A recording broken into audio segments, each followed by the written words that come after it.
You may be seated.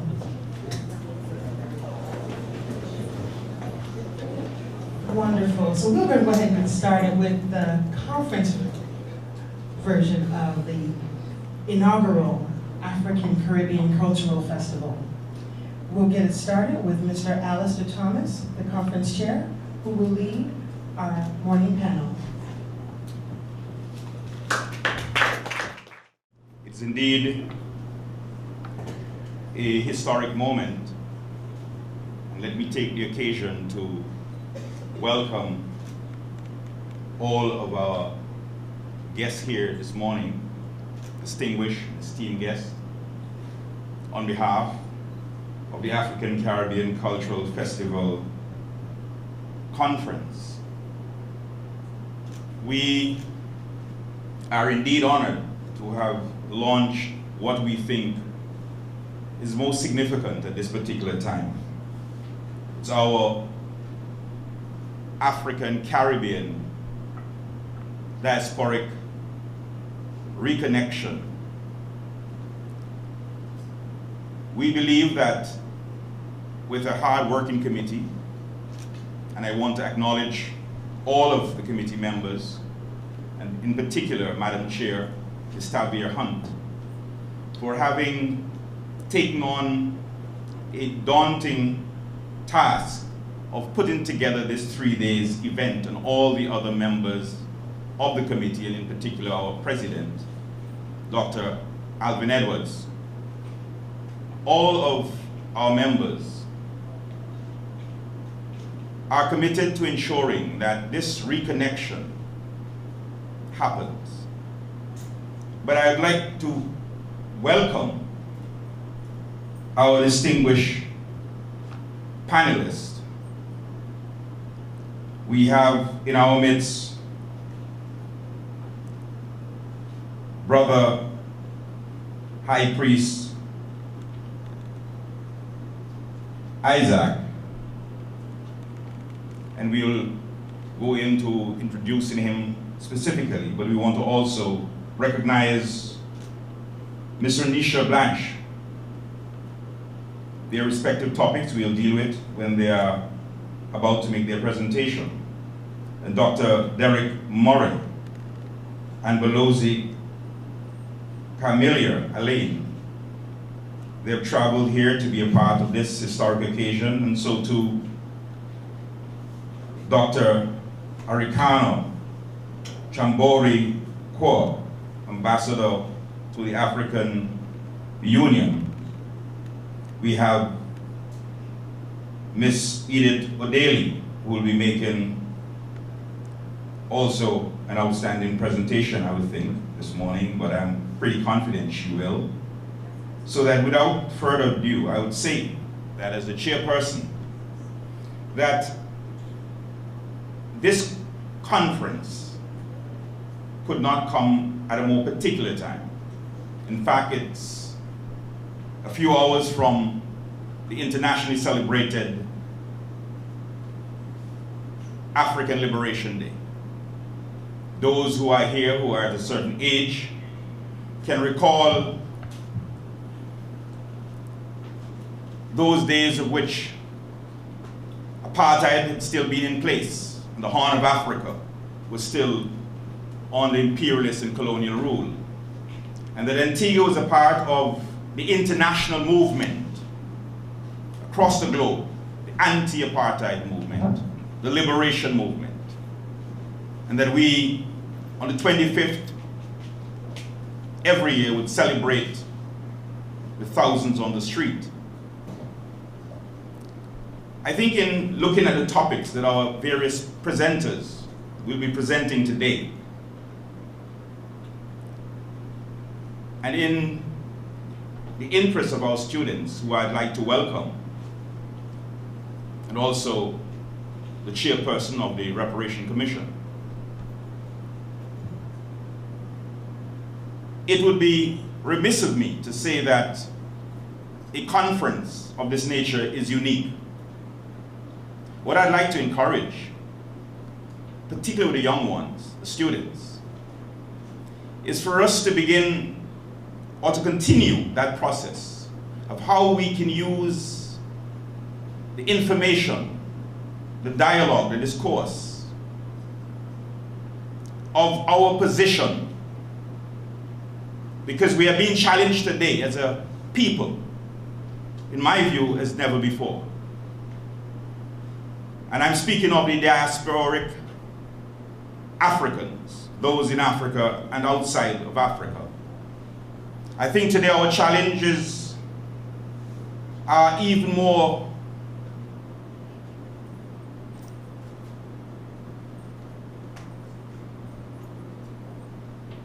dangerous than it was 3-4 decades ago. And I think it needs us to revisit this campaign, this struggle, because the future generation, because of the new imperialist, the new anti-black, new white supremacist campaign that is unleashed on the world, compel us as a people to understand that there is an urgency for us to unite our cause. We have been pursuing these struggles in different levels, but the danger, the racist and white supremacist danger that sits in high power in the world community is placing our lives in jeopardy. I want to say this in bringing my introduction to a conclusion, that we have not done as well as we should have done with educating, enlightening, and informing our generation of who we are. I think it's inexcusable that in 2019, that if we were to do a random survey in our schools between primary and secondary, and even the state college, the level of awareness of the black of Africa, the cradle of civilization, as Dr. Chancellor Williams so succinctly put, that it beats me why we have failed in not informing ourselves, but more in particular, the younger generation, of our greatness, of our accomplishment, of our shaping the modern world. Is that all empirical and scientific evidence has proved beyond doubt, I like to use the word irrefutable, that modern man, Homo sapien, began in Africa by all mitochondrial and DNA evidence. Not by black scientists, but world-renowned scientists of all race accept. Yet, 95% of our population, our educated children, even some of our educators, are unaware of our place in the world. That we taught the philosophers of Greece, that every single major philosopher of Greece, from Thales, Plato, Aristotle, were all taught in Africa. That we did not tell our Christian brothers that had it not been for African Africans, there would have been no Christianity. Because when Herod had made a decree to destroy, and he had in fact destroyed, every child 2 years and under. It is because Africa and Africans welcomed him, gave him hospitality, that ensured his survival. It's in Genesis. But yet we do not speak those things. We do not speak of Imhotep, the father of medicine that came 2,000 years before Hippocrates. The question is, we can't fault the whites. We have been failing in our curricular program to educate. So that this morning, it's my pleasure to introduce these distinguished and esteemed scholars to help us to reconnect. But I want to say that if after this program, that we do not try to impose or implore our Ministry of Education, our religious leaders to come on board, to re-educate, to reconnect of the mother and father of civilization, and that what we have given to the world in science, in mathematics, in architecture, in physics, in chemistry, we would have been failing those children.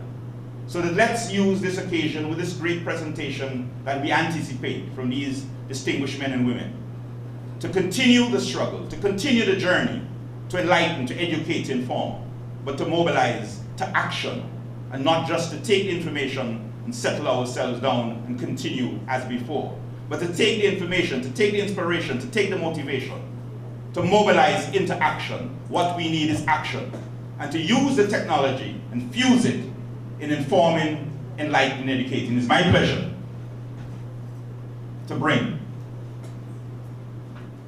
our brother from the Ethiopian Orthodox Church, Abba Gabriel Yusos Ashimandri, head of the administration of Caribbean and Latin America Ethiopian Orthodox Church. It's indeed my honor and the honor of our committee to welcome you to perform the libation.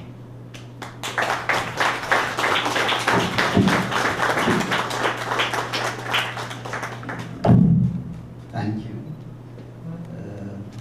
Good morning, ladies and gentlemen. My name is Abba Gabriel Jesus Samuel Negato. I come from Ethiopia. I am the priest in charge of Antigan St. Mary Zion Ethiopian Orthodox Church, and I'm the head administrator of the Ethiopian Orthodox Church in the Caribbean and Latin America. Yes, the Ethiopian Orthodox Church is established since 1952 by the Emperor Majesty Haile Selassie, but most Caribbean people, they don't know, because all the time anything come from Africa is bad, okay? So today I'm not ready yet. My deacon informed me just to come for opening prayer.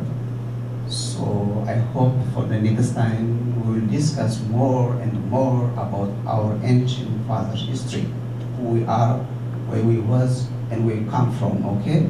So today, please forgive me. I apologize to you. I cannot say nothing in the midst of gentlemen and my brothers and sisters. I am sinful, guilty, and unrighteous servant of you. So let me please to thank God and start our sessions by prayer. Please stand up for prayer, please. Thank you.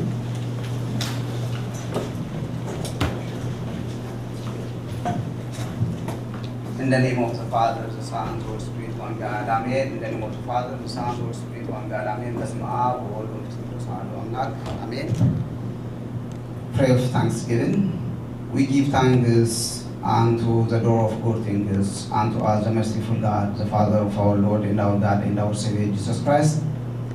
For He has covered us and succored us, He has kept us and brought us nigh and received us unto Himself, and undertaken our defense and strengthened us, and brought us unto this hour. Let us therefore pray Him, that the Almighty Lord, Our God, keep us in this holiday and all the days of our life in all peace.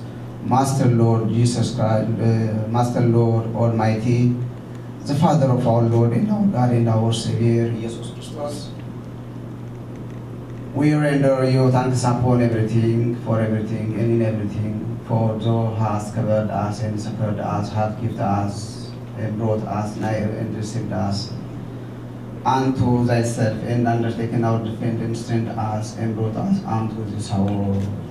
For this cause we pray and entreat of your goodness, O love of man, grant us to complete this session and end the day of our life in all peace, along with your fear, all envy, all trial, all the working of Satan, the counsel of evil, and the uprising of adversaries, secret and open. Remove far from me and from all this people and from this holy place all good things that are expedient and excellent command. Do for us, for thou art that has give us power to tread upon serpents and scorpions and upon all the power of the enemy.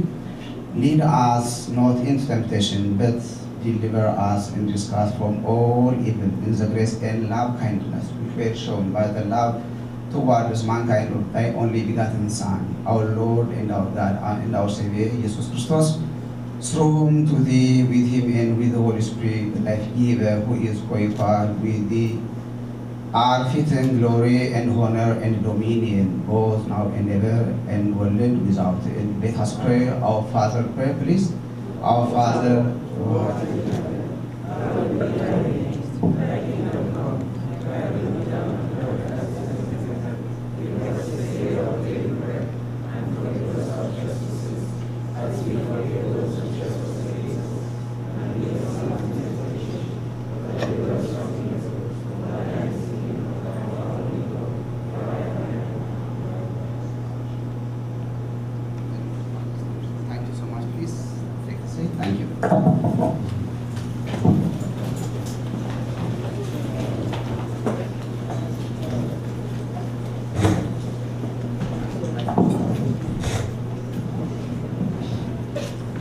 Good morning, good morning, good morning. Good morning. Good morning. All right, all the bright faces. My name is Marjorie Beezer. I am the chairperson for the Media Marketing and PR Committee. Hold a moment. Whew. I'm a little hot. I ran all the way here, you guys, because I heard the students were going to be here. Yes. So I ran all the, girl, because I heard you were going to be here, girl. I ran all the way over.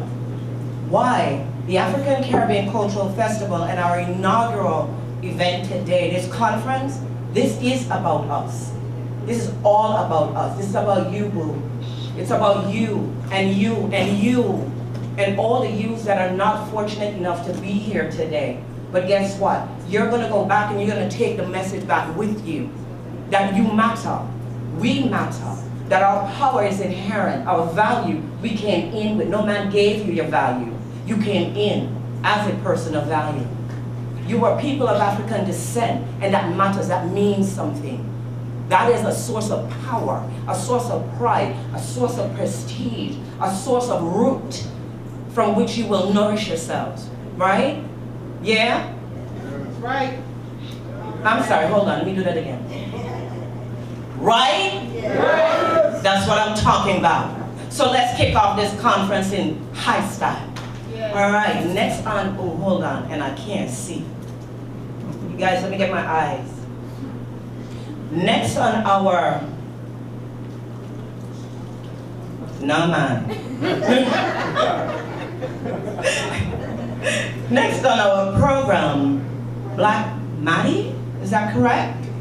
Or he's not here? Okay, so then we're going to move into our presentations. We have with us Brother Ras Kidemi, Rastafari priest, author of 2 books, filmmaker, radio host, independent educator, and founder of the Rastafari Experience Antigua. And I have a hand here, Alistair. I'm sorry? Oh, his daughter. All right. So, what we're going to do is allow his daughter to speak on his behalf. And your name, sweetie? Princess Akeisha Menon. All right, so I hand it over to our princess.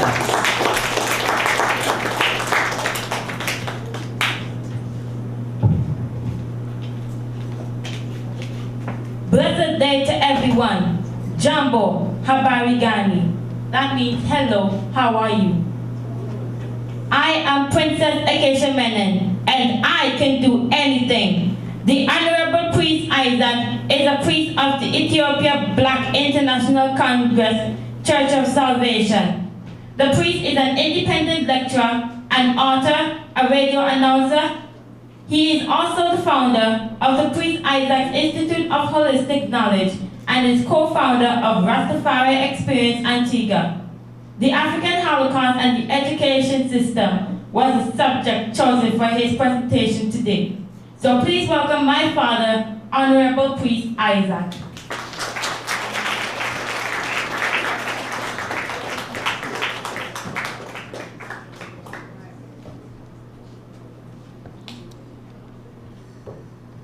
Blessed love to everyone. Give thanks. Give thanks, Honorable Princess Acacia Menon, for such an introduction. I would like to begin by giving thanks for the King of Kings, Negus Nagas Kadamawe Haile Selassie I.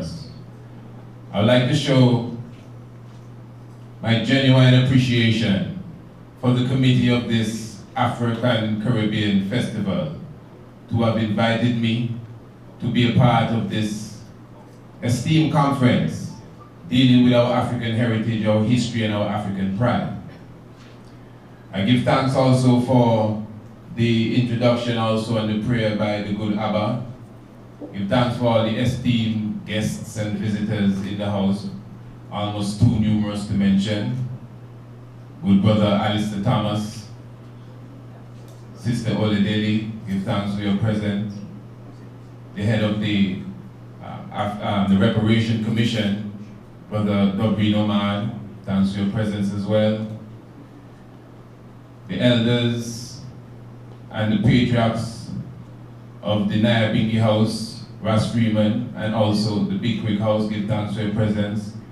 Our beloved and wonderful students from the various schools that are here, we are also very thankful, and those who I may not have mentioned. Blessed love.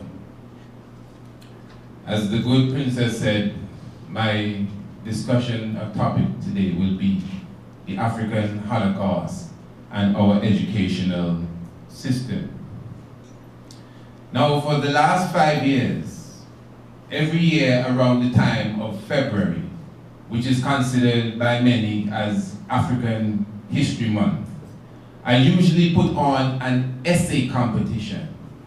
And the essay competition is really designed to reach out to the young people in our community. In fact, every year, the title of the essay is always the same. What does my African heritage / history mean to me? In fact, when we began this process, it was really what does African history mean to me? But as we matured and evolved, we said we would include heritage because heritage covers more than just history. And basically we would divide it into maybe 3 different groups depending on the time of the year and exactly what we have prepared for them. And we would have the juniors, the intermediates, and the seniors. And we try our best to touch from the age of 5 to the age of 18. And we would get prizes, laptops, cameras, tablets, different things to entice the children to come forward and get their application and sign up for the essay competition so that they may win such a prize.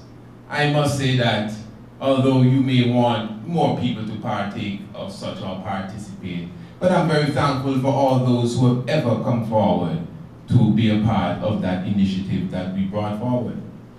Now, the reason for that, approximately 5 years ago, I was having a conversation with a pastor. And the pastor, he was conducting a summer camp. And he was telling me of, the children who were going through some hard times in their life. And he said that there was this specific girl that said that she was a part of a gang. And to be a member of this gang, now this is going to hit your heart, eh? To be a member of this gang, she had to have sexual intercourse with 6 boys in a period of 3 minutes. Now that was enough to move me. I said, yeah. Because now from my comprehension and my studying, I know that you cannot really address some of our problems and ailments that we have in our society by just putting on a simple band-aid. Now, according to our esteemed elder and philosopher and author, Juan Franz Fanon, in the book The Wretched of the Earth, he speaks specifically of the voodoo tradition of Benin. And he says, in this tradition, if an individual was to even look at the wife of his fellow man in a way that was not right, and everyone knows what way we are speaking of, without anyone coming and accusing him, over a short period of time, he would find himself returning to that same family and offering some level of compensation for the thoughts that he had.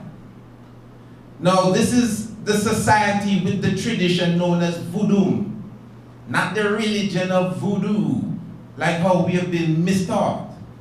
And the concept of this tradition is so pure that if a man was to quote-unquote sin in his thoughts, he himself would be his own judge and jury. And if you want to use the term executioner, because he would execute what he has to do to make sure he gets the remission for his wrongdoings. Now some people would look at that and say, oh, that sounds strange. But even our Messiah would teach us the same thing. For Moses did say unto you, if you were to commit adultery, you would be stoned and hung and so many different things. But verily, verily, I say unto you, just to conceive the thought, you have already achieved it. I'm getting to a key point here. Our esteemed elder again, Dr. Henry Clark, our ancestor, from his study, and then of course we have done our own studies too. Within these same ancient African traditions, you could read it in The Destruction of Black Civilization by Chancellor Williams. There were certain words that we did not have in our vocab, and I would like the young students to pay key attention to what I'm saying. In ancient Africa, there were certain words that we did not use, we did not have it in our vocabulary. And you may say, wow, we were really backward then.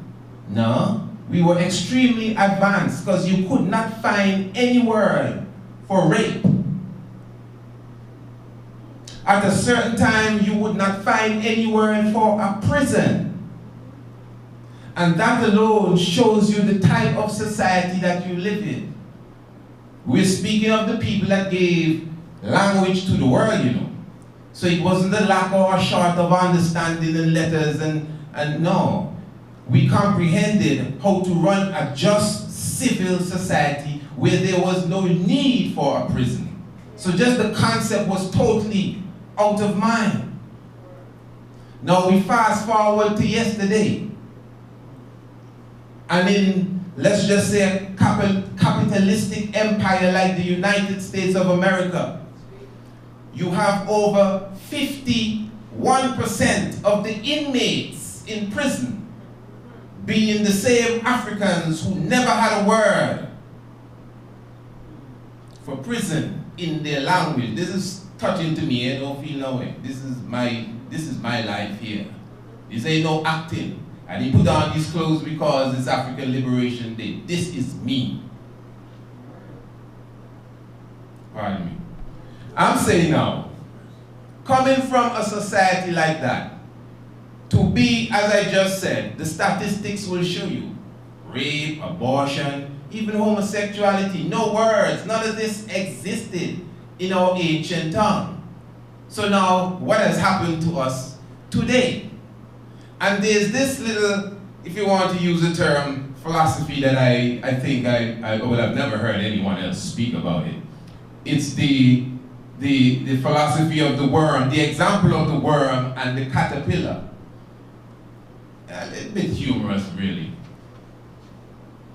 To the untrained eye, a caterpillar might appear to be a worm. To the untrained eye, you never really took time to study the difference between a caterpillar and a worm. So they may look alike. Could you imagine if the worm had some power over the caterpillar, that the worm would have enslaved the caterpillar? The worm taught the caterpillar's language. The caterpillar that was accustomed to eat the green spinach and the green leaf from off the tree, the worm taught it how to dig into the hole and look for these microbiotic stuffs to ingest.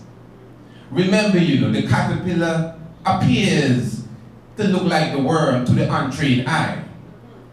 No hatred for the worm, but the worm is the worm. The worm has its own philosophy. The worm has its own diet. The worm has its own God. And without hating on the worm, you're hating on yourself as a caterpillar when you think you're a worm. Because the destination for a caterpillar is much different than where the worm is going.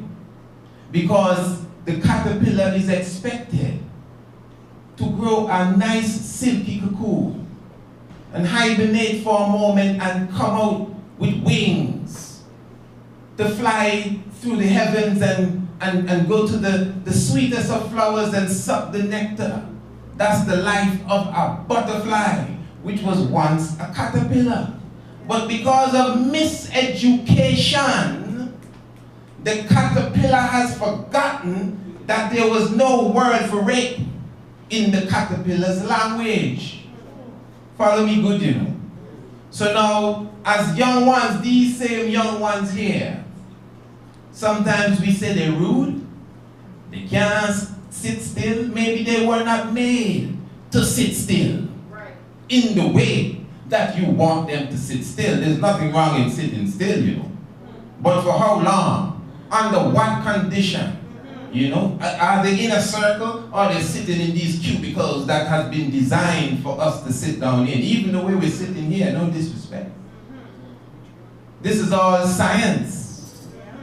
When you study the work of Robin Walker, When We Rule, this is a British author if you know of him.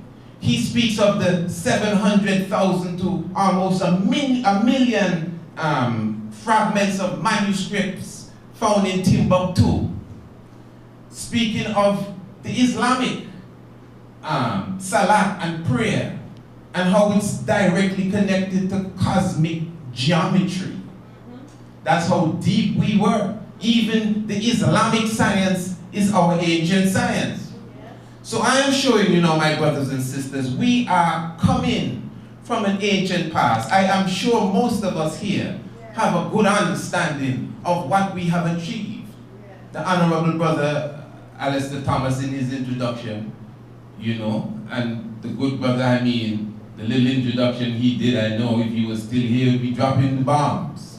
But he started to allude to us being the originator of civilization. And it's not just by speaking of it, it's just the reality. I mentioned the cosmos a moment ago. Do you know that NASA themselves, mapping the River Nile, shows you that the path that the River Nile takes aligns to the path that the Milky Way takes in the heavens? Do you understand? The Milky Way, as we call it going through the sky, is but the appearance of the galaxy that we are in. The galaxy has countless of other solar system stars, quasars, and you can go on and on. But yet still, from where we are on this planet, when we observe the Milky Way, the path that it apparently takes is the exact path that the River Nile on the planet Earth takes.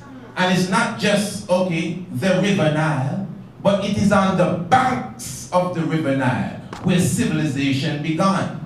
This is where you get the term banks, you know, and you put all your riches in there. Civilization, mathematics, the oldest fossils of human beings, they're found on the banks of the River Nile. The Ignish, known as Lucy, 3.2 million years old. Kadunumu, 5.7 million years old. All of this is found in the Rift Valley. Kenjira man, the Broken Hill man, even the same Grimaldi man that is said to have gone into the Womb Glacier. And this is just the stats and the records. The wonder of the world, the Great Pyramid of Giza. From my outlook, that's the greatest monument ever built. We're talking about the biggest, the largest stone monument from the ancient world, even into the modern world. Over 2.5 million blocks, and each block weighing somewhere between 10 to 20,000 tons. And yet still, this monument is so perfectly aligned with certain movements of certain stars, like the Orion Belt, like the Sirius star, and of course when you consider the whole science now of the movements of the heavens, east, west, north, and south, perfectly aligned with the corners of the very same Great Pyramid. Let me just quickly run through some important points here as it relates to the pyramid, so even our students can get an academic understanding of what we're dealing with here, because we're speaking of the African Holocaust and the educational system. Now, the vertical height of the pyramid times 10 to the 9th power is the exact distance from the earth to the sun. Before I even go any more, let us wrap our mind around that. The largest monument in the world, stone monument. Over 2.5 million blocks, weighing over 10,000 tons per block. Yet still, this was built in such a way that when you measure the vertical height of this monstrous, if you want to say, monument, the pyramid, times 10 to the 9th power, you get the exact distance from the earth to the sun, which is 93 million miles, by the way. Wow. The length of a base side of the same pyramid, which is 9,131 inches, when you divide that by the cubit, which is 25 inches, you get 365.24, which is the exact science of the annum, the solar year, 365 and a quarter, not even a quarter, 0.24, not 0.25, precise in this great monument, which is bigger than anything else that has been built. That's what we did.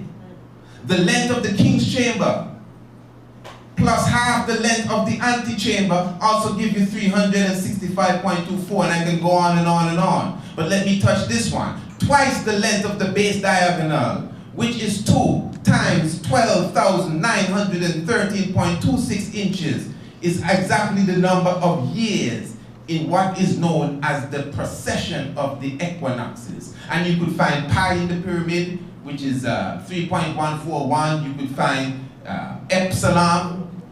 You could find phi, 1.6. All of this is mathematics, and it is well embedded in the pyramid. This is what we have done. This is our history. This is our heritage. When you visit Dendara, on the roof of Dendara, you see the constellations already mapped out. We're talking about at least 3,000 years BC, you know, 5,000 years ago. When you go into the land of Ethiopia, the Honorable Abba, I'm sure, can testify.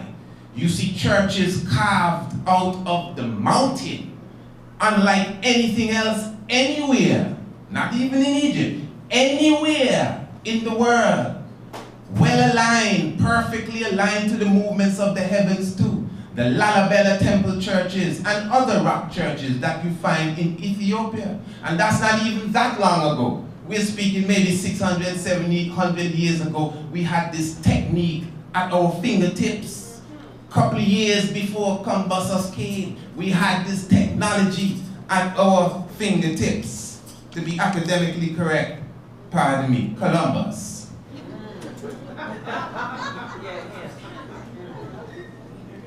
So, how is it the caterpillar forget all of this?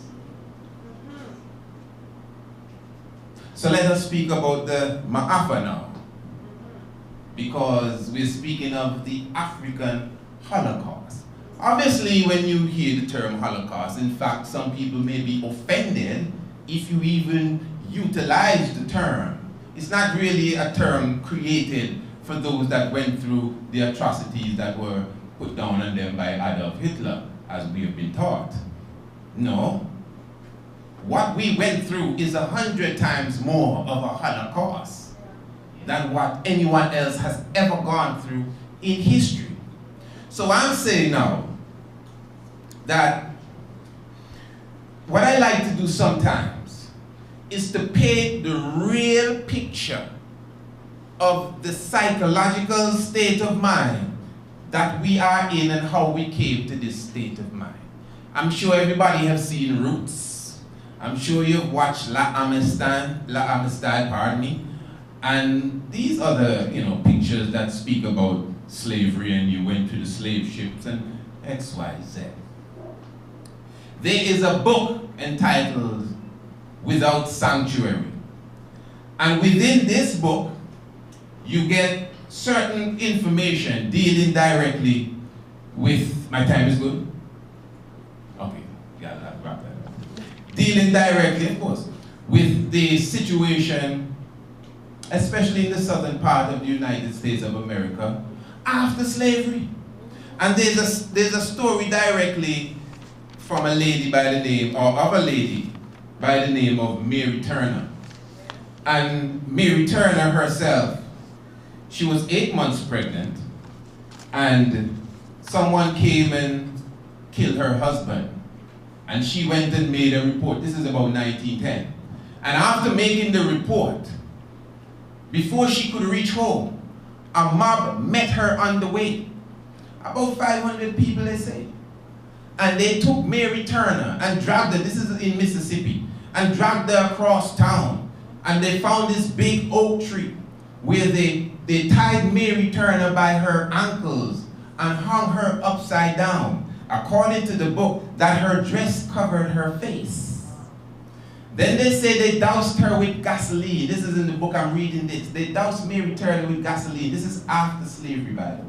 They doused her with gasoline and lit her a fire. And while she was blazing, an individual came out of the crowd with a blade which was known for splitting hogs. And right in Mary Turner's gut, come down and ripped out the baby, threw it on the ground. According to the book, the man had size 13 boot on his feet, and he crushed the baby on his head, and the baby let out the cry. Now that's just a drop in the ocean. My point there is that although that's after slavery, we have gone through hundreds of years of this. And listen, we were brought out as a community to witness this.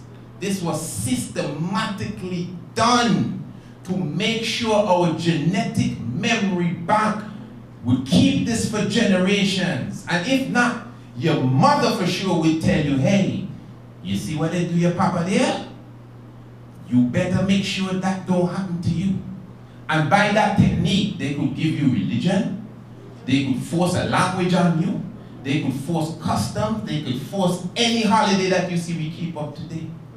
And this is why it is so hard to get the African heritage in the curriculum. I have been to cabinet. I'm not just talking it. I have already offered to the cabinet my services. I was commissioned, my last point, I was commissioned by the Akefren Academy in the Bahamas to assist in writing a new African heritage curriculum. I already prepared a curriculum from kindergarten to grade 2 for astronomy. But it's only because of funding why that project has ceased, has slowed down. There you go. I have offered my services, and I'm very serious about this. I've even rubbed shoulders with some people that people consider high-stage academics, where we could form a team if we are serious about our African heritage. But my brothers and sisters, in the interest of time, give thanks for your patient listening and your attention. Holy my God.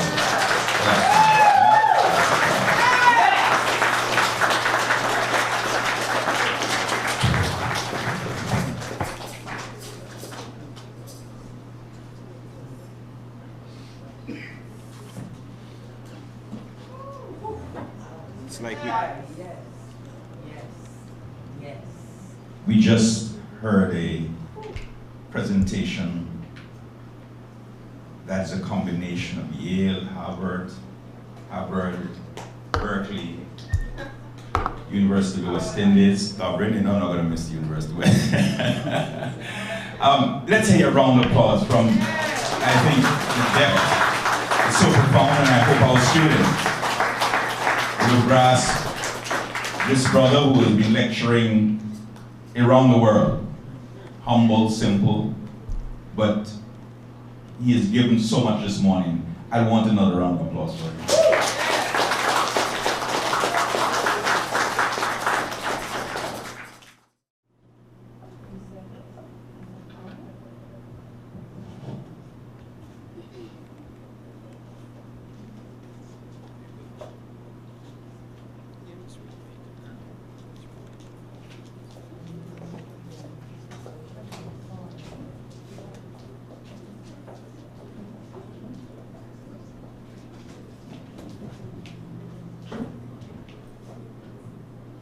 Ashe.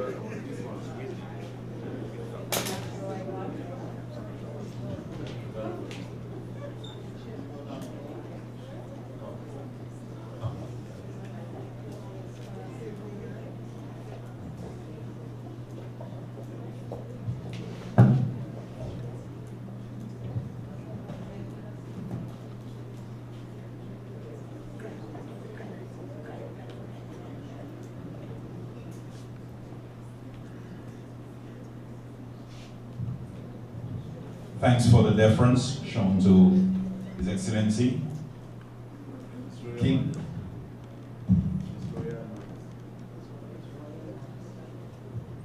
His Royal Majesty, and the deference that has been shown. I wish to thank you again for acknowledging His Excellency's presence. We'll, as the program go on, he will be making his presentation, and we'll be honored to have his word, His Excellency. We are going to have our, first let me hear a round of applause for Brother Kademi presentation again.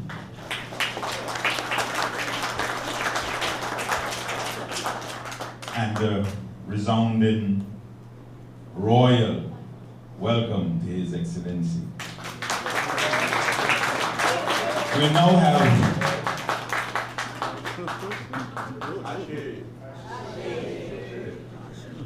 our next presenter.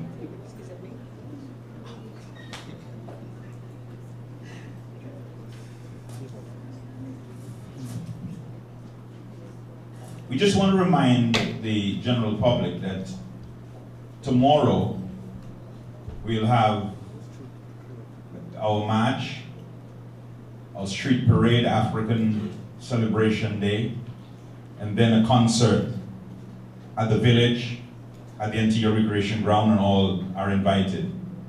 Madam Chair, we will be having somewhere about 21 groups, and Madam Chair will be a part of making sure that the country have a treat tomorrow. So we are asking each and every one of you to be a part of the African parade tomorrow. It's now Ms. Blaché Onisha's presentation, and it's indeed the honor of the entire committee and all who have been working to make this event happen on the chairmanship of Chair Lady Madam Hunt, to introduce you to Antigua and Barbuda and also to make this presentation this morning. It's our honor. Please, as you see on the screen, you can see by her infectiousness, a very passionate person, and she has much to offer. Please.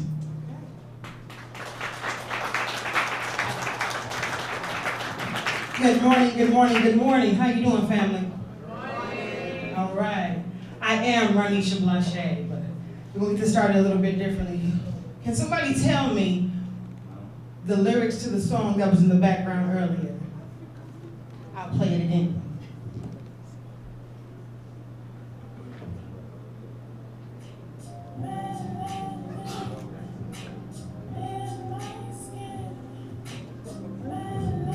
I just want that to marinate for a minute.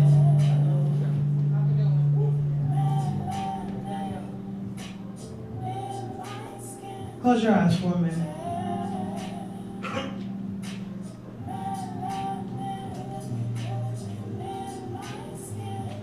Right?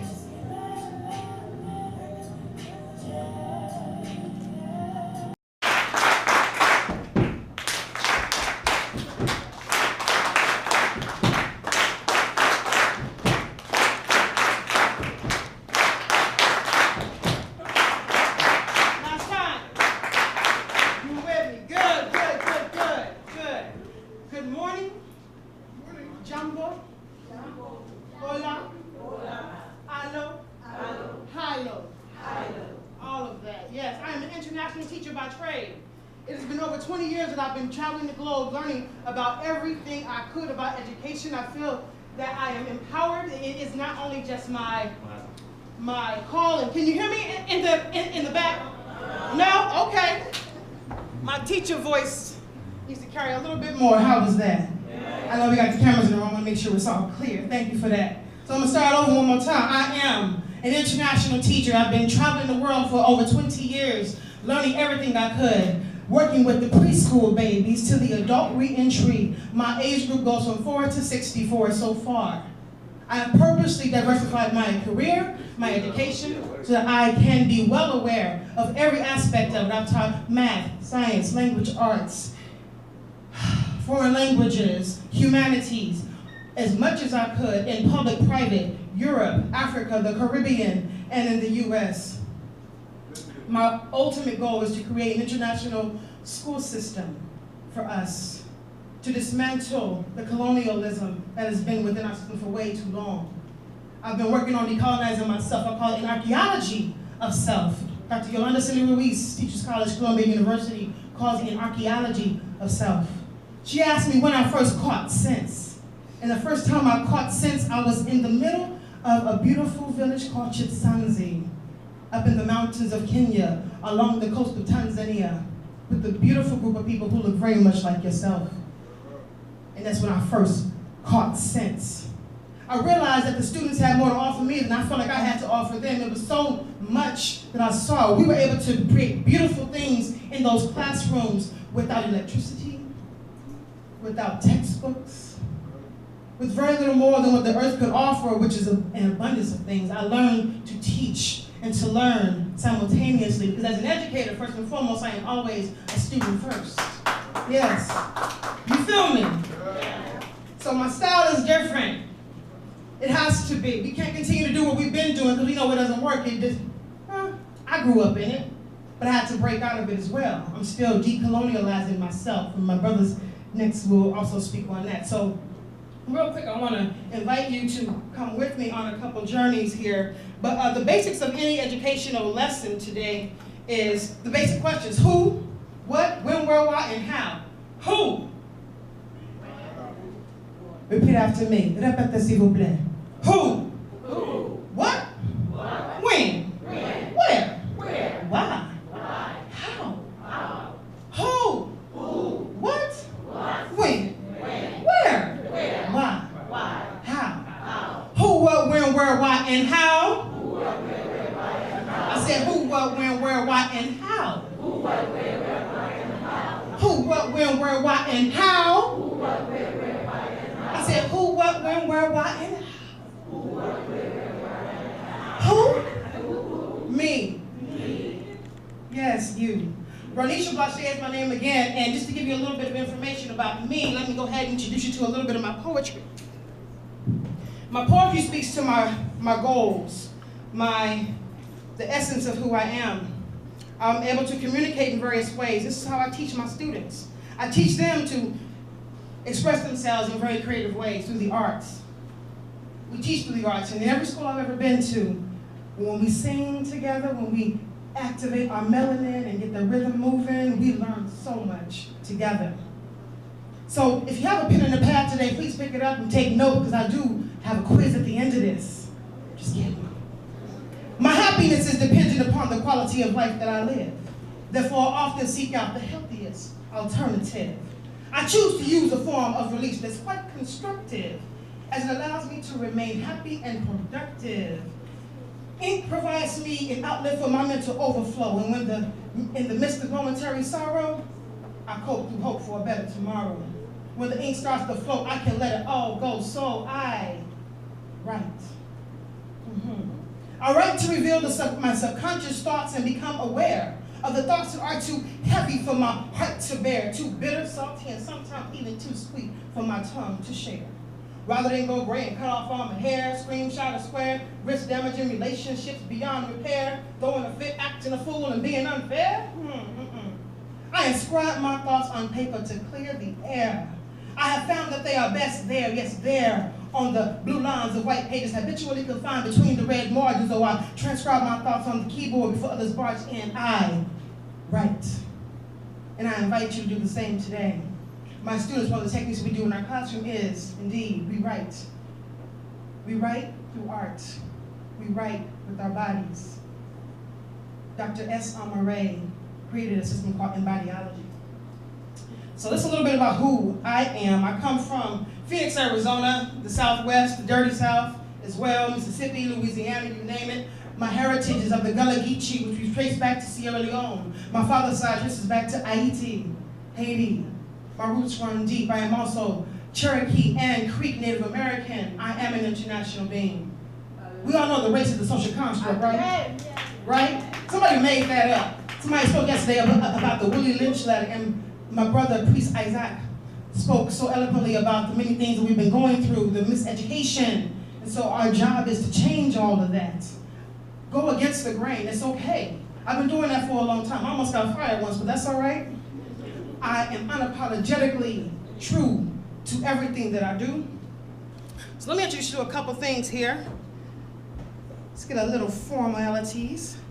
So we're answering the question of who right now. And I like to make sure that people understand who is in front of them in the room. So as I introduce myself to you, here we go. All right, all right. And from the start, can we get it going? Yes. So my discussion with you today, just a moment. Okay. All right, here we go. Okay, I hope it doesn't change on its own. Uh-oh, what happened? What happened? Uh-oh. We had it all worked out before. We'll get it done in just a moment, but just see. Turn to your neighbor and say, neighbor, you look good today. Turn to the other neighbor and say, neighbor, you are just looking fierce today. Yes, yes. Turn back to them and say, shoo, you too. Woo. Look at that melanin in your skin. Yes, melanin is our friend indeed. All right, we're gonna work this out. System preferences. Yes, yes. Display. Best for projector. Come on now. Work with a system. Yes. Okay, okay, okay. Looks like that might work. You might be in business, family. All right, all right. I'm gonna let this flow organically today. And sometimes it be like that, right? Sometimes it works that way. I purposely tried to make sure technology was not gonna get in the way today.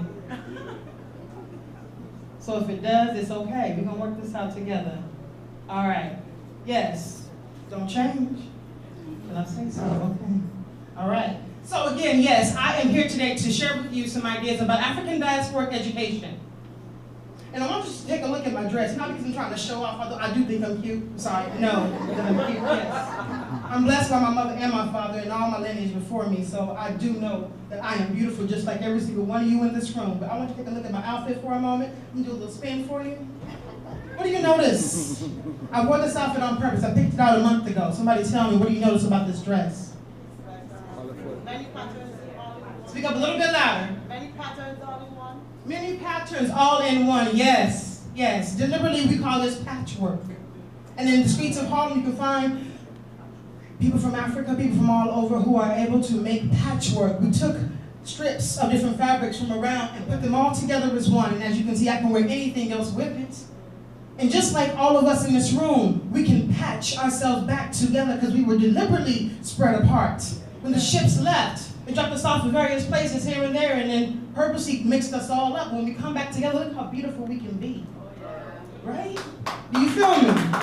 Yes, yes. Any way I turn, it's still going to be beautiful. This is us. This is an example of us together. So this is the gateway to rebuilding and sustaining culture. And as I've been traveling around the world, working with youth of all ages, all colors, shapes, sizes, backgrounds, male, female, old and young, it's been an amazing journey. Let me tell you about it. So as somebody else already brought up, yes, you'll see a lot of overlap because it's all the same thing. We're all talking about the same issues. Then Marcus Garvey said that people without knowledge of their past history, origin, and culture is like a tree without its roots. Yes, we need to follow our roots. And then Baba Dione. You can find this quote written on the underpass as you head to the Bronx Zoo in New York City. It says, in the end, we will conserve only what we love. Thank you. I do require class participation. We will love only what we understand. We will understand only what we are. Sit on that for a second. Now, everything I like to read, I always take the time to read it backwards. In the German language, if you read things backwards, you'll understand it better. Same thing in Latin-based language. When you put the prefixes and the suffixes together and then read it back and forth, it makes a little bit more sense. So let's go think about that for a second. Now, Baba Dione was a forestry engineer. He was speaking in terms of the environment, but I think you would agree this is relevant to us as people, as human beings. It says, we will understand only what we are taught. So taught, what we are taught, we should what? Understand. What we are taught, we will understand. If we understand it, then we will learn to love it. We will learn to love it. And if we love it, we will what? Conserve. What does conserve mean? Somebody talk to me. Save. Save. Yes, baby girl. Princess. It means Hold on. I want everyone to hear you when you speak. the definition of conserve means to save. To save, okay? Yes. Any other words? Thank you, Princess. Any other words? What else can conserve mean? Preserve. I'm sorry? Preserve. Preserve. Preserve. Conserve, preserve, yes. Somebody else in the room. Because we know words have multiple meanings, right? Yes. We got to dissect these words sometimes. We be using words and not even realizing the origins. Somebody else. Who's under your hand? Here you go, sis. I would say we would even go as far as to protect it. Yes, yes. To protect it, to save it, to preserve it. So in the end, we will only conserve what it is that we love. We will love what we understand. We will understand what we are taught. But let me ask you, what are we teaching our babies? What are we allowing to penetrate their minds on a regular day? What is it? Because it's not just what happens in the classroom between 8 to 5, right? Or I guess 9 to 4, depending on where you are. How else do we learn? Talk to me. How do we learn? Television. All right, I know it's going to be a lot of talking for a second. This is okay. You're allowed to talk in the classroom, in my classroom. So I'm going to ask you to talk to people around you, in front of you, behind you for a quick moment, and give me 3 ways that people learn outside of a traditional classroom. Parents. Talk to each other. Talk to each other. I'm gonna call a few reps in the room in a moment. This is the classroom setting, so we know this is class happening. What do you guys think? How else do we learn outside of the classroom?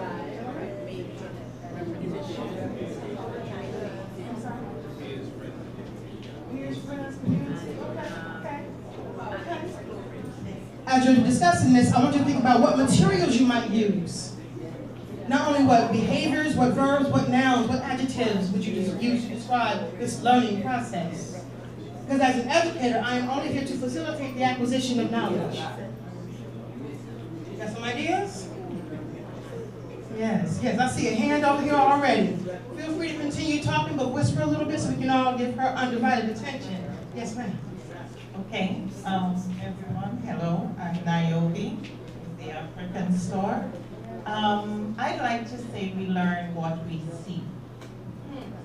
Sight is important. You know how we say a picture is worth 1,000 words? And in my society here in Antigua, the children especially, because I usually go into the schools and help out, pretty much what we show them is what they emulate. And that's just my word, obviously. The verb. Thank you. If you agree, say, yes indeed. Yes, indeed. Yeah, so what we see, another hand, raise your hand, I mean elbows extended. We learned, our group decided that we learned by exploring, repetition, and imitating. Okay. She said exploring, repetition, and imitating. What are we exploring? What boundaries do we set for our exploration? Are we exploring anywhere outside of our own neighborhoods? What are we imitating? We imitate what we see, right? And what was the other one? Help me out. I heard, I'm sorry? Repetition. Yes, repetition. Yes, repetition. You do something long enough, better yet, close your eyes for a second. Think of a song that you can't stand. Oh, really? Think of a song you cannot stand. Every time it comes on, you're like, oh, wow, they play on that song still. All right, now, sing it. Can you sing it? Who knows? Volunteer? Yes. One phone call, make a boy jump and the I was very disturbed by that song. I'm wondering, what that? One phone call can make a boy jump and Any of the volunteers? One more. A song that you can't stand. Hi. How about analyzing what we've been taught? I mean, we've been taught a lot of things, and some of them are just crap. So how about we stop in to analyze what we've been taught? I'm gonna come back to you because yes, that's an excellent point and I wanna heighten that, but I wanna focus on just a quick second on repetition. Because if you're thinking about a song that you hate right now, you're able to sing every single word verbatim. You got the and the ooh yeahs and everything in there. You know when the beat kick and when it drops. You know the song. How is it that you spend so much time? Or how do you know a song so well that you don't even like? It gets under your skin and makes you frown, just like that ugly face, like, ugh. When you hear it, you have a song? I'm a slave from a land so far. I was shipped and I was brought here from Africa. All right. I don't even know that song. Okay, so again, I ask you, how is it that you have learned a song, you know all the words to a song, that you don't even like? Again, through what? Through what? I can't hear you, family. Repetition. So what is repeatedly being indoctrinated into our babies, into us every day? Even when you're not paying attention to it, it's in the background. That background noise can still penetrate our minds deeply, right? Yes. So let's be mindful. So as we're going through this session together, I want you to think about what is it that you repeatedly do, repeatedly see, repeatedly say, repeatedly think. Be careful of your thoughts. They become your words. Be careful of your words. They become your actions. Be careful of your actions. They become your habits. Your habits become your personality, your character. Your character fulfills your destiny, right? So again, we're thinking about African diasporic education. We're asking ourselves, how do we learn? And it doesn't just happen between Monday to Friday, 9 to 5, or whatever hours you spend in school, between four walls and desks like this and chairs and with pencil and paper. It happens on a regular basis. We have to dissect that, and as a brother said before, thank you for sharing the idea, we need to analyze, right? Analyze, let's pull it apart. Let me tell you what happened. And I grew up in Phoenix, Arizona, one of the most conservative states in the US. Let's keep it moving. So what happened next? I had to go back and dissect how I've been learning. This is me. Ain't I cute, y'all? I know, right? I get it from my mom. So in my earliest days, my number one since day one, my mother taught me things. I listened to her. And I had to think about, okay, so what did she come to the table with? What was her upbringing? What did she learn from? Because the thing that she learned is what I was ended up doing. And of course, I listened to Mother Goose and Dr. Seuss. I love rhythm and rhyme, as you guys can see, right?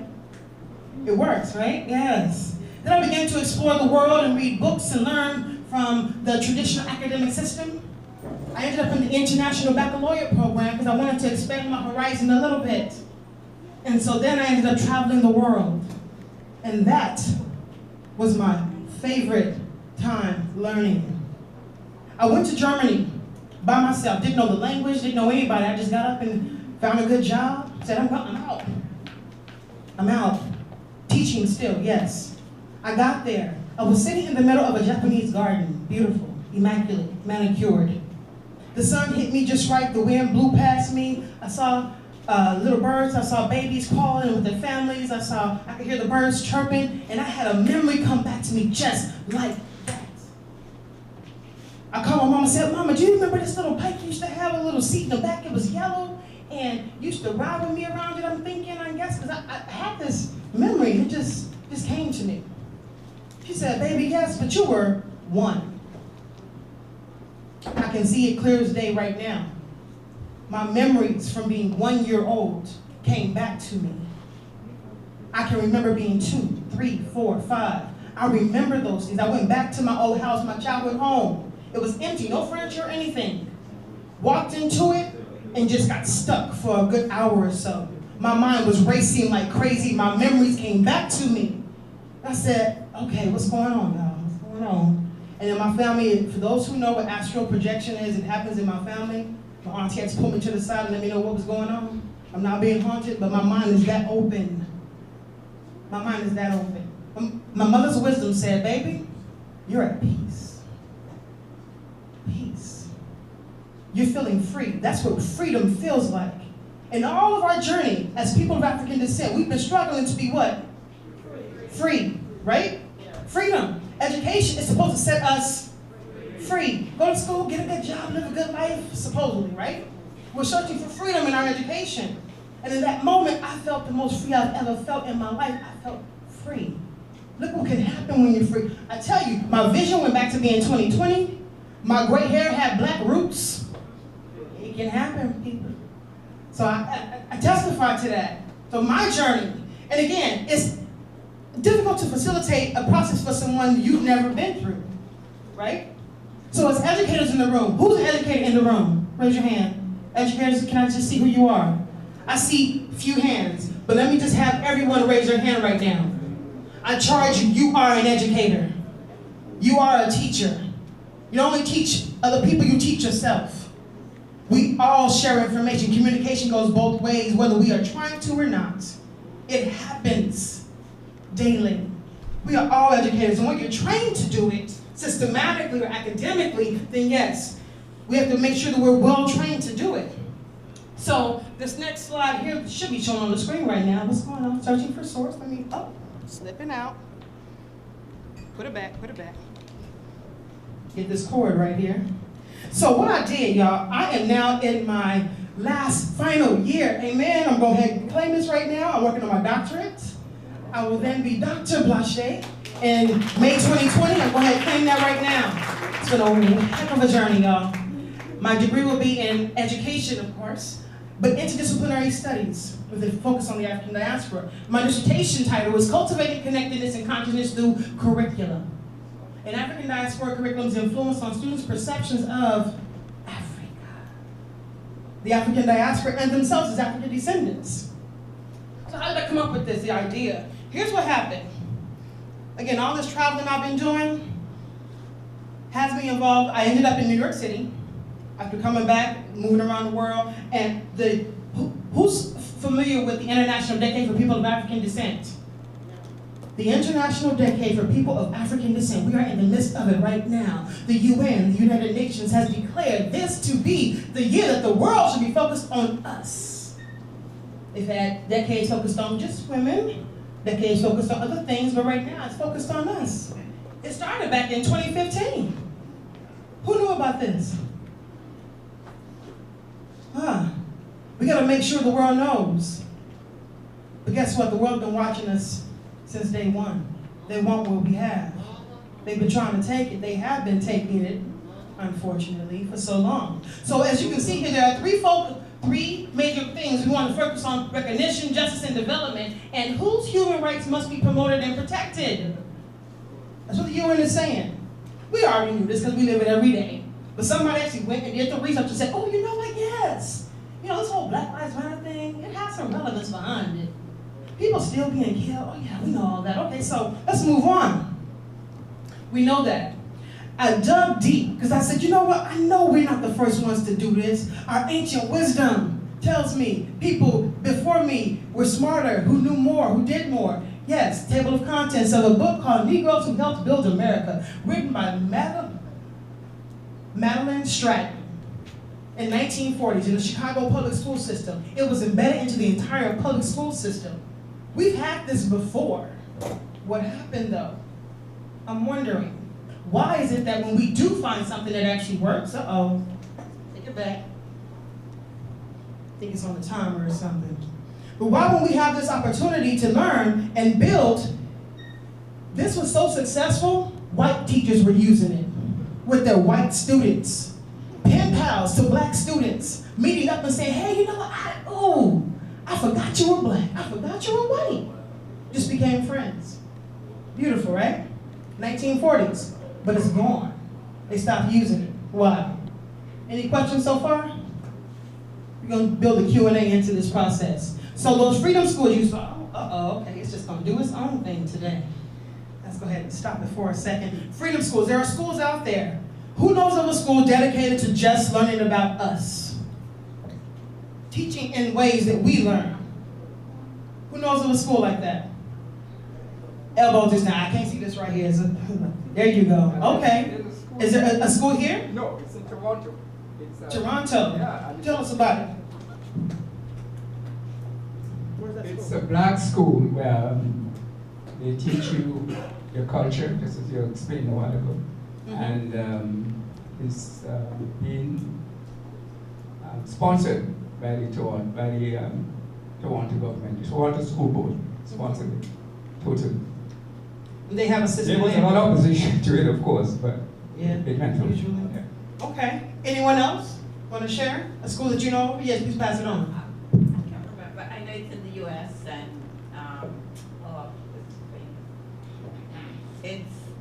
it's been here a while. I don't think it's Chicago or Philadelphia, but it's been established to teach the Black curriculum and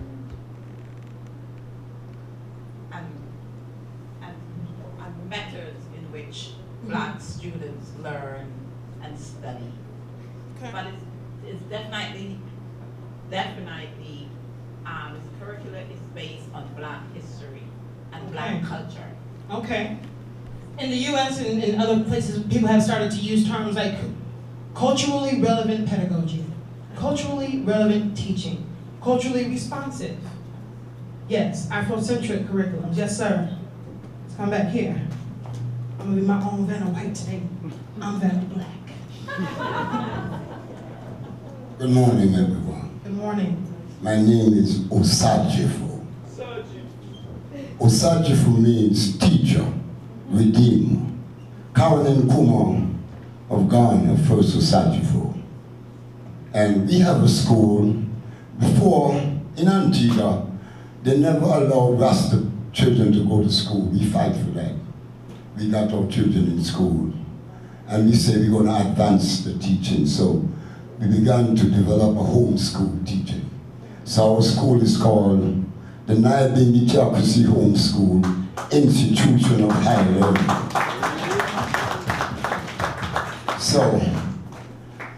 So far we had a little board building on the side over there. And the Prime Minister come and see them, and right now we have a new brand school just painting up to be open in a short while. And I'll do lectures in that school because I'm a professor of Black history, I'm a professor of theology, I'm a spiritualist, I'm Defense Marshal General in the Nyabinghi House of Rastafari, I'm a national hero of Antigua and Barbuda. I am what I am, Osajifo. Thank you, brother. Yes. We just heard 3 examples of schools, and I can give you more. So let's make sure that this event doesn't go by without us connecting, trading cards, trading phone numbers, emails, etc., so we can build some more of these types of schools that we know are working. Our babies need us, right? So again, the question was who, what, when, where, why, and how. The who. I want to make sure everyone understands what I mean by African diaspora. Who is the African diaspora? What is the African diaspora? It's both the noun and the verb. Who can tell us what African diaspora means? Students of all ages. Yeah. People, descendants of Africa outside, that resides outside of Africa. It's the people who reside outside of Africa, of African descent. Anyone else want to chime in on that? Want to add a little bit more to it? Again, these definitions take some nuancing, right? A little bit more to the story, yes. School us, brother. I just want to give recognition to one of Antigua's great lady, Miss Congeniality, in our midst today as being one of the teachers who have passed the highest in the teachers' graduation in Antigua and Barbuda. She's a very high personality, and I have to give a recognition for her. She's our headmistress of our school, and things is going on. I just want to Carl Davis. Where is she? Stand up, sister.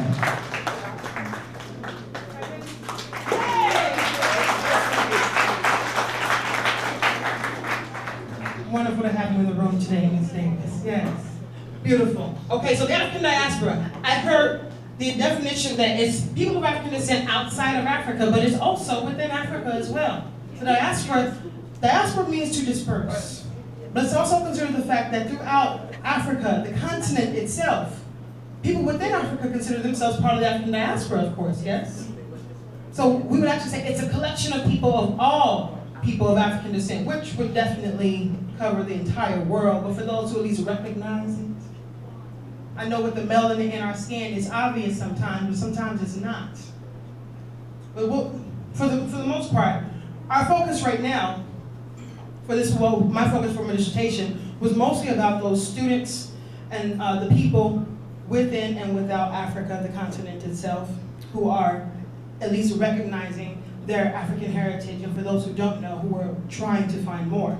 So we created this curriculum to work within the system, work within the matrix, if you will, right? We brought people from Brazil, from the UK, from Bermuda, from the US, from all over the world, from throughout Europe, several people from Africa, through the Caribbean, brought them together, sat down and around one table and came up with the curriculum to represent all of us in some way. And we implemented it. It's been 2 years so far. It's been very successful. I've been collecting data about it the entire time. It's been an amazing journey, but let me tell you what happened. So the question we have is, what happens when students engage with this curriculum? Well, the very first day of the very first class, young ladies, I asked the classroom, are there any questions so far after introducing myself? And this is the question I got. Somebody read this out loud for me. One of the students, one of the youth. Somebody read this question for me, please. Thank you, baby. Does Africa really look like they show us on TV, show you on TV? Does Africa really look like they show you on TV? That was the question she gave me. A tear started to conjure up in my eyes because I knew what she was talking about. Because after I came back from living in Kenya for a bit, I told my best friend who has a college degree from a U.S. respected university, I said, hey brother, I found a brother in Kenya who looked just like you. He was like, forget you. He was ready to cuss me out. Here I think I'm paying him a compliment because the brother was fine. I'm gonna tell you, he was fine. The brothers in Kenya are beautiful. I was paying him a compliment, letting him know that he has a twin, a doppelganger, in Africa. And he thought I was insulting him. What do you think was running through his mind? And I have to just sit back and unpack that. So my question back was, well, what does it look like on TV? What do you think she said? Ideas? What did she say? She said it looks like poverty. She said it looks like malnutrition babies with the flies around their head. She said it looks like what? Violence. She said it looks like everyone's sad, crying, because there's always nothing good going on in Africa, and we got people in 1600 Pennsylvania Avenue with the White House saying things to perpetuate these same narratives. I know I grew up watching Sally Struthers on TV asking people for 10 cents a day to feed a baby in Africa. She said, it looks like this. They can be happy. Is there anything good in Africa? Well, yeah, they're happy when what? Look closely at that picture. What do you notice in that picture? Yes, baby. Princess. There's a white man. All of this agony, pain, sadness happening in Africa, but when a white man show up, it's all good. That's what they think. This was 2017. Yes, I see a hand in the back. Talk to me. I should put my flats on. Yes. Hello everybody, my name is Pamela Bell Henry. I am from Nairobi, Kenya. I've lived here for 30 plus years. And I can relate to that question. Actually, I should say, my brothers and I, when we used to go to school here, persons, like we tell them we're from Kenya, they'd be like, you come from that starving place, people with flies on their face, you know, you have no food to eat. We were almost at a point where we were ashamed of saying where we're from originally. But thankfully, the parents that we had, well, my mom is from Kenya, my father's Antiguan. Every holiday, they made sure we got back to Kenya. So we never forgot where we came from, we never forgot our tribe, we never forgot our traditions. To this day, we still practice them. I still go back and forth to Kenya. I'm actually in plans of migrating there now because my entire family is there. But just to say, I mean, I love Antigua, this is where I grew up, I went to school, etc. But Kenya is home, Africa is home, not just Kenya, but Africa. Like, I love Africa, I am African, and I'm not ashamed to say that I am African. But I will say, like, when we were going to school, I was almost to that point where I was ashamed of saying I'm from Africa because of what they show on TV, and I still get those questions today. If I'm going on holiday, do they really have those high-rise buildings? Do they have street lights? Do they have cars? So, I mean, my mother used to tell us, when they ask you those questions, tell them you guys ride on lions, giraffes, and stuff like that. I mean, because it was kind of a tough time for us in school for that aspect. But I'm not ashamed to say I'm African. I am African. There's nothing wrong with us. Like, we run the world. But, I mean, we should embrace ourselves, embrace our culture. I'm also an entrepreneur where I sell, you know, African accessories, 2 persons here in Antigua, so that we can love ourselves some more. A round of applause, please. Yes, so we have people from Africa as well. I asked the same question to my African students about what they thought about America, the Western world. What do you think they said? It's all good. It's all, I'm sorry? It's all good. It's all good? Actually, no. My African students said, oh, in the U.S., you know, y'all have a lot of gangs and it's kind of violent and, you know, you guys have a lot of, you know, booty shaking, you know, and all that kind of stuff, you know. Everybody has. I mean, it's all good if you're a rapper, right? That's what they think. How are these messages coming across? What's being repeated? What are they seeing? Images. What images? Where does it come from? Television. Television, yes. Television's on. Used to go off. Back when I was a child, the television went off at a certain time. All you saw was just colors or just some fog, right? Today the TV's on 24/7. The radio's on. We have internet. You can get anything you want. So I dug a little bit deeper and said, okay, so if we have this curriculum, in what ways, if any, does student participation in this course influence their perceptions of Africa? Can we change their perceptions? Not just of Africa, but of the African diaspora and of themselves as African descendants. Now, this curriculum is actually taught by white teachers to white students in Alabama, but also by black teachers to black students in Brooklyn, New York. I was at the school in Brooklyn. So the students, I had to think about that. I said, you know, we have to change these narratives, these single stories, as Chimamanda speaks on the danger of a single story. We have to change, we have to counter these narratives, right? So I had to think about that. Okay, if we're going to counter these narratives, what lenses am I talking about? We teach our students about lenses. We teach them critical thinking skills. And as we were talking before, as the priest Isaac spoke on, the idea that we cannot continue to think about things in these linear ways. So my theoretical framework, come back, there we go. My theoretical framework is Ubuntu. Say it with me, Ubuntu. When I was in Africa, when I was in South Africa, I learned about Ubuntu. Who knows what that word means? Yes. Ubuntu means I am because we are. Yes. Say it with me, I am. Because we are. I am. Because what? We are. Let's dig a little bit deeper. In translation, and there's more to the phrase, but in translation, in short, it means a person is a person unto other persons.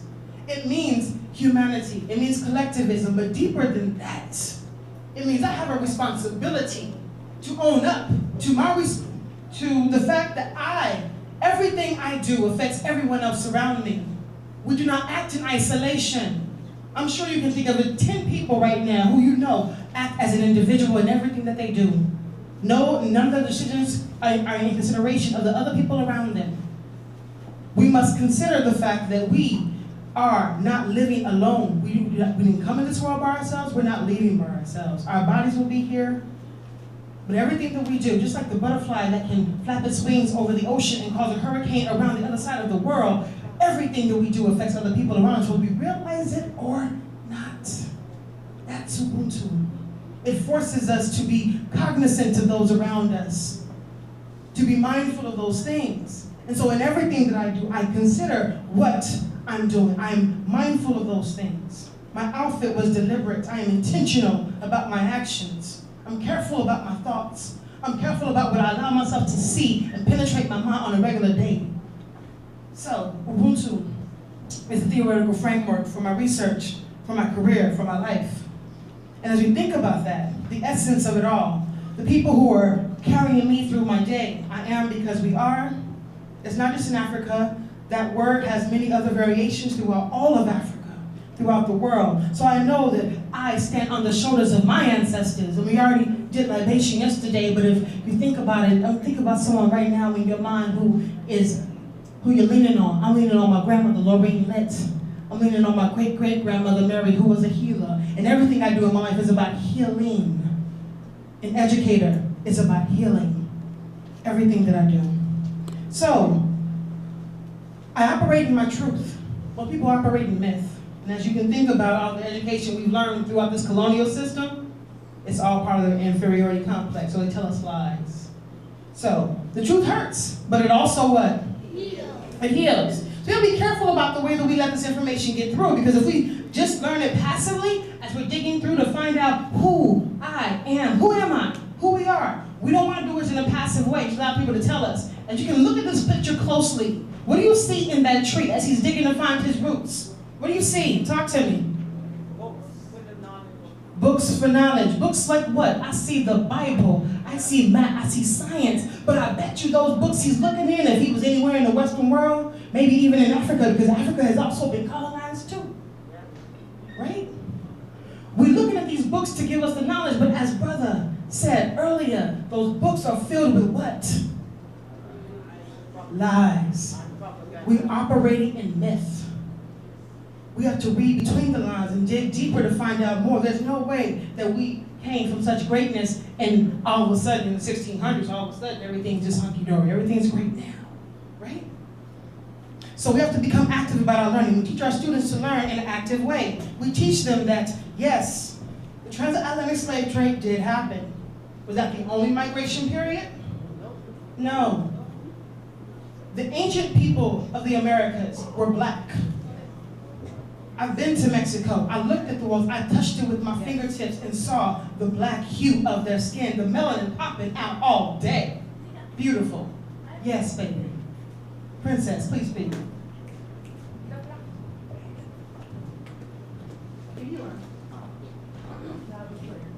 The black people of Mexico are called the Mayans. And the Olmec people. Give thanks for that. Yes, yes. Thank you, brother, for reading such a beautiful young lady. Yes.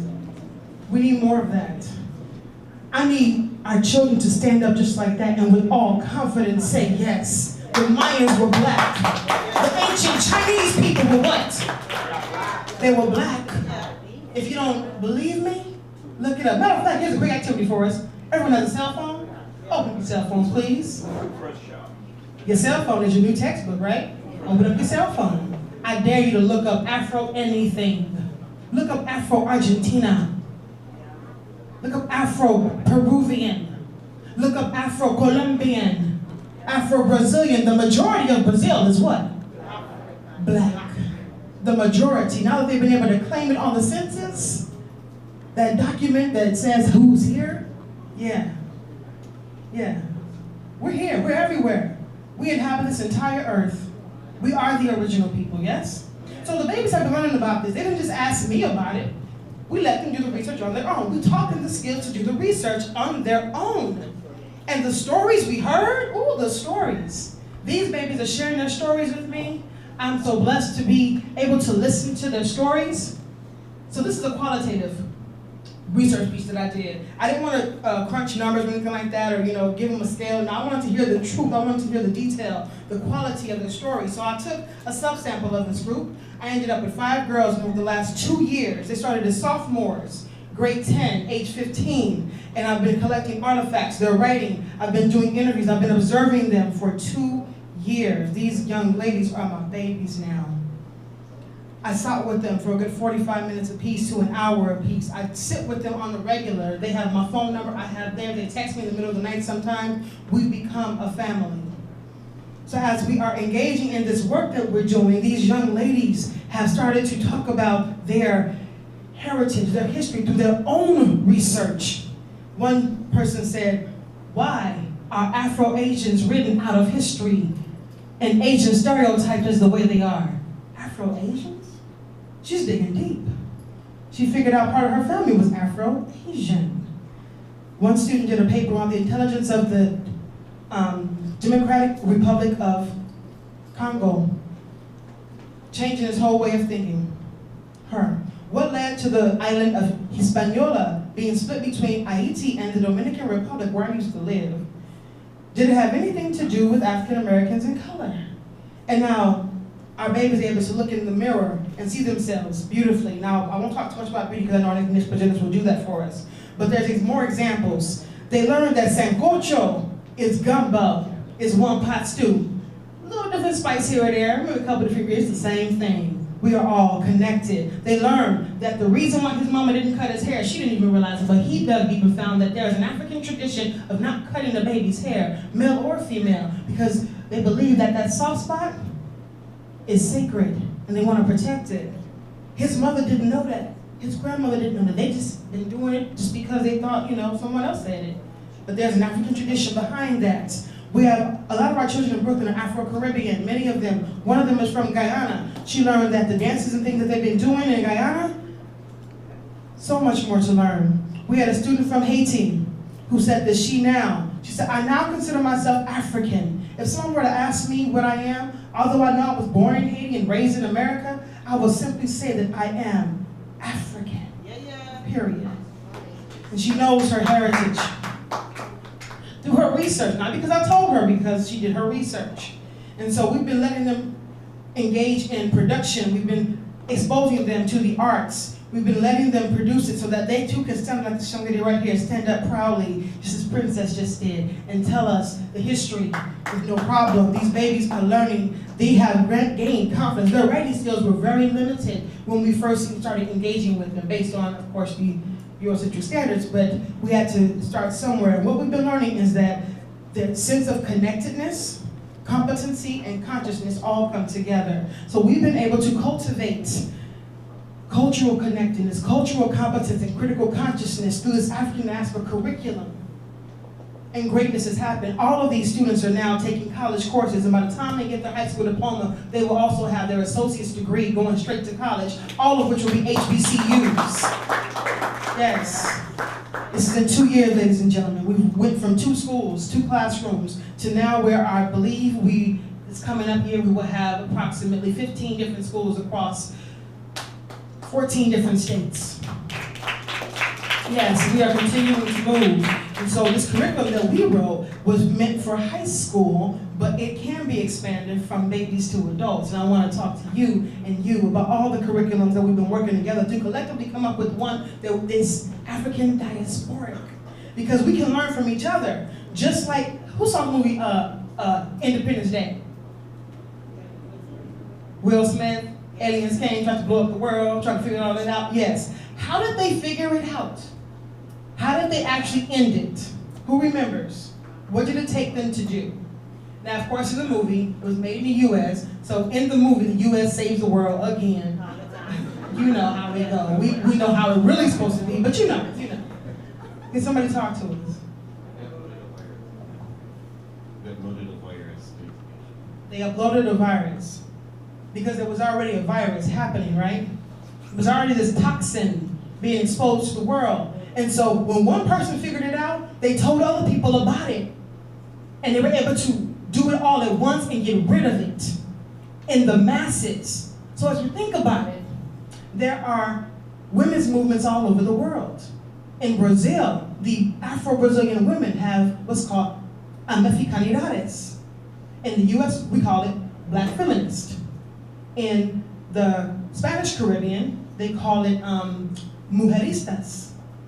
All the same thing, different languages, but yet we can learn from one another. So the principles set by the Black feminists in the US are now being used in Afro-Brazilian movements.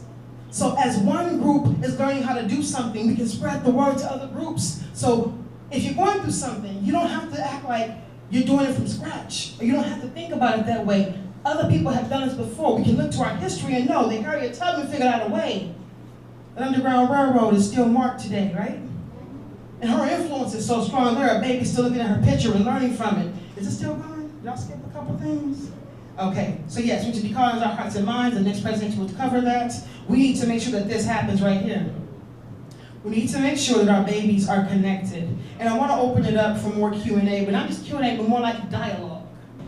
Dialogue, because I want us to think about how. We talked about the who, the what, the when every day, the where all over the world. So I'm going to ask you a question about Antigua specifically, but yes, we need to get here to this point where our children and everyone, because again, if I didn't get it in my education, how am I supposed to teach it? In South Africa, in Soweto, 20 schools shut down recently. 20 schools shut down in Soweto. Why? They said because the teachers can't teach. And I said, okay, well, hold on, what about those teachers? Those teachers were the same students back in the 70s who walked through the streets. One of them was shot.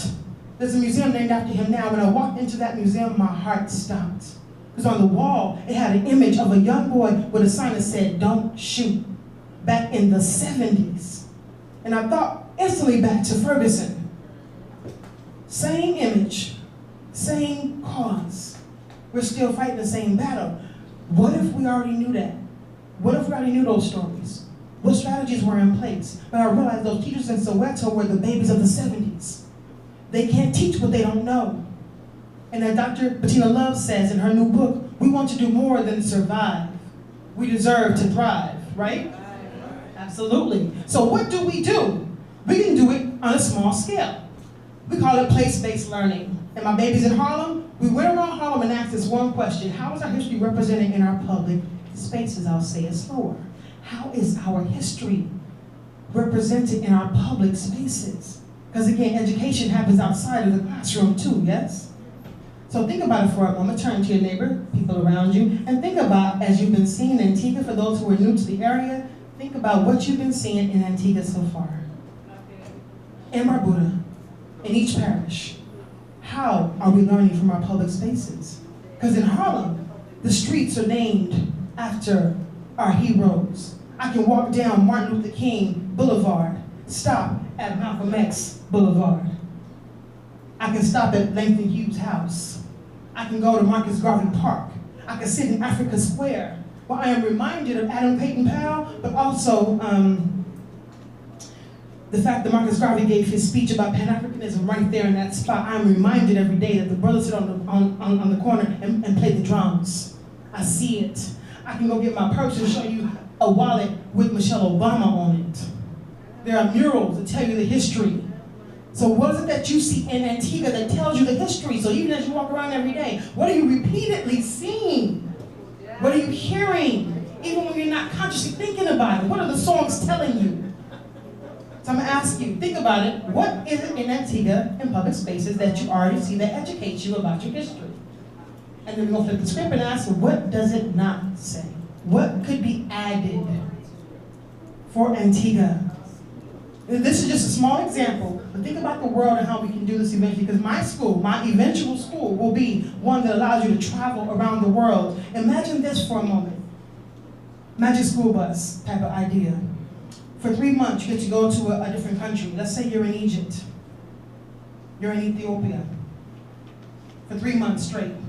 Everything you learn, your math, your science, your language arts, your humanities are all based on the place that you're in. You get to be engulfed in that culture for 3 months straight, maybe even 4.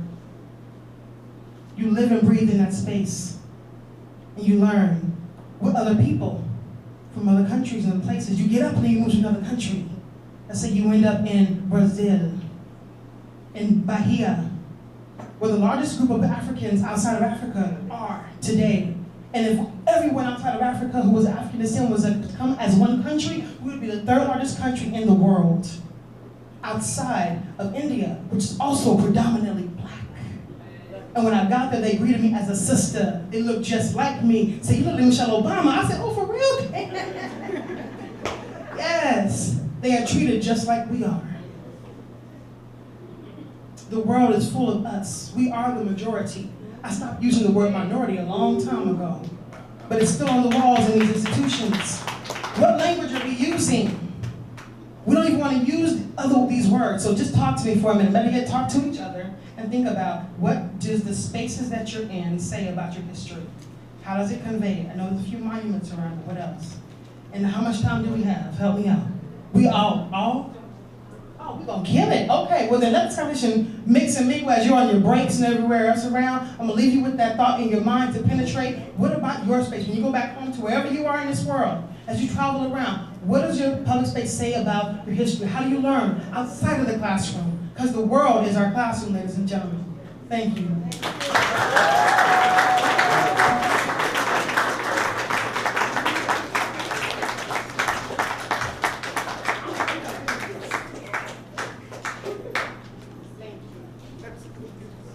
Let's hear it for the sister again.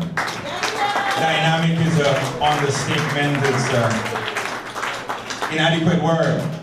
This is not loud enough. Let's hear it. It's modern pedagogy, it's relevant pedagogy, it's revolutionary pedagogy.